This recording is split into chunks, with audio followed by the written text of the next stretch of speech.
T20 world cup का मामला group matches का आगाज सुपर 8 मरहले दे पहला ग्रुप मैच पाकिस्तान ते न्यूजीलैंड दे विचकार शेड्यूल से पाकिस्तान ते न्यूजीलैंड दे विचकार होने वाला मैच बारिश के बायस मनसूख हो गया। दोवां टीमां नूं एक-एक पॉइंट मिल गया।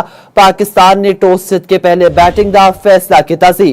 पाकिस्तान दा अगला मैच इंग्लैंड दे नाल मंगल नूं होवेगा। सेमीफाइनल विच अपड़न लई हुण पाकिस्तान नूं अपने अगले ग्रुप मैच अपने सुपर 8 मरहले विच होने वाले अगले दो मैचेस हर सूरत जितने होंगे। हम खबर खेडन दे मैदान तो ICC T20 वर्ल्ड कप का मामला सुपर 8 मरहला पाकिस्तान ते न्यूजीलैंड दे विचकार होने वाला मैच बारिश की वजह तो मनसूख हो गया।